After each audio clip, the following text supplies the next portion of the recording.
도덕강일에 이어서 SH가 마곡에도 토지 임대부 분양주택 공급을 추진하고 있습니다. 주변 시세보다 더 저렴하기 때문에 관심 갖는 분들이 많은데요. 말씀하신 대로 토지는 공공이 갖는 토지 임대부 주택의 특성 이런 걸 고려할 때 아무래도 따져봐야 할 점이 좀 있지 않을까 싶은데 심 교수님 어떻게 보십니까? 아까 잠깐 말씀드렸듯이 마곡에 나온 것도 이제 260세대 정도 나오는 걸로 알고 있습니다. 여기도 네. 그러니까 세대도 적습니다. 그리고 여기도 나눔형이기 때문에 아까 위원님 말씀하셨듯이 시세 차익이 이제 70%를 가져가는 건데요. 이런 부분에서 이제 나오는 거라고 볼 수 있는데요. 근데 어쨌든 대출에 분명히 제약이 있을 거고요. 그리고 우리가 감가가 계속 이제 건물은 되거든요. 그래서 남는 건 사실 부동산은 토지입니다. 그래서 토지만 남는데 우리가 사례를 보면 그 이천동에 보면 동부 이천동도 있지만 서부 이천동도 있거든요. 우리가 그 국제업무지구하고 가까운 데가 서부 이천동입니다. 거기 중산 아파트라든지 시범 아파트 같은 경우는 그 토지 임대부 주택입니다. 그래서 한 40년이 됐는데요. 지금 재건축을 할 수가 없어요. 그거를 이제 그 매각 신청을 해서 서울시에서 땅을 사오려고 지금 하는데 그걸 이제 90%는 동의를 했는데 나머지 분들을 우리가 재건축 사업이라든지 이런 걸 해보면 소유주를 찾을 수 없는 경우도 많이 있습니다. 미국에 계신다든지 이런 경우도 많이 있거든요. 그런데 이제 100% 동의를 받아가지고 매각 신청을 해야 된다. 이런 식으로 이제 법이 되어 있는 모양이에요. 그래서 법에 이제 미비점들이 상당히 많이 있습니다. 지금 토지 임대부 주택에 대해서.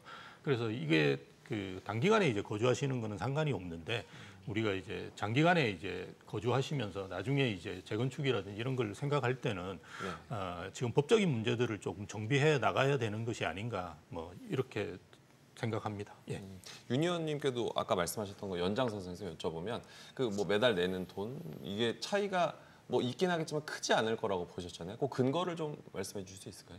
일단 예금 이자라는 것 자체가 금리랑 연동이 되기 때문에 기준금리 자체가 큰 폭으로 변동되는 케이스가 사실 최근 한 20년 사이에서 봐도 사실 작년이 그랬던 것뿐이지 일반적으로는 변동폭이 크지 않습니다. 그 관점에서 보면 사실 임대료 수준이 사실 이 SH공사라는 부분들이 수익을 목적으로 하는 사실은 민간 기업이 아니잖아요. 그렇죠. 그러다 보니까 어떻게든 낮은 주거비를 책정을 해서 서민들의 주거 안정을 도모하는데 그 사업의 목적이 있습니다. 그래서 그 관점에서 보시면 될 것 같고요.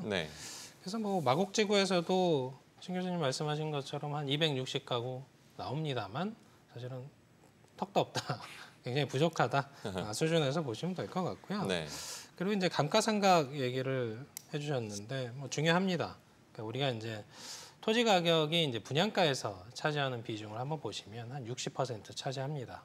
쉽게 예를 들어드리면 한 10억 원짜리 분양주택이 있다. 그러면 60%가 토지 가격인 거죠. 그럼 이제 나머지 40%에 대한 소유권만 지금 가져오는 형태잖아요. 우리가 보통 재건축을 할 때 한 40년 정도 보잖아요.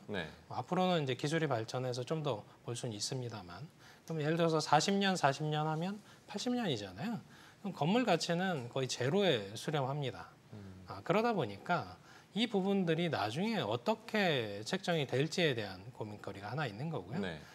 그리고 이제 토지주가 따로 있기 때문에 나중에 이제 재건축을 하게 되면 토지주는 동의했는데 건물 주인이 또 동의 안 하는 경우들도 발생할 수 있습니다. 변수가 좀 있군요. 그러면 이게 영원히 이제 좀 낙후된 형태들로 남아 있을 수도 있는 우려감이 있으니까 이 소유권에 대한 부분들이 나눠져 있는 부분들이 당장은 이제 싸게 거주하니까 좋을 수 있습니다만 사실은 감가상각은 건물에서만 발생한다라는 한계점도 분명히 고려를 해야 되는 거죠.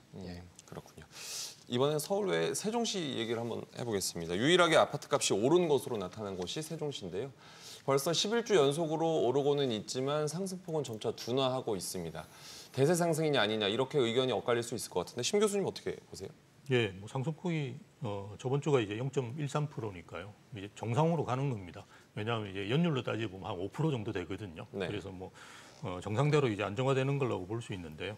어쨌든 우리가 통계를 보더라도 매매 전망 지수라고 한 3개월이나 6개월 후에 이 아파트 가격이 어떻게 될 것이냐 이에 대한 조사인데요. 100이 넘는 유일한 지역이 지금 세종시입니다. 그래서 다들 이제 관심을 많이 가지고 있는 분위기인 것 같고요. 그리고 거래량도 50건대, 100건대 이렇게 진행이 되다가 최근에 이제 500건대 좀 안착하는 모습도 보여주고 있고요.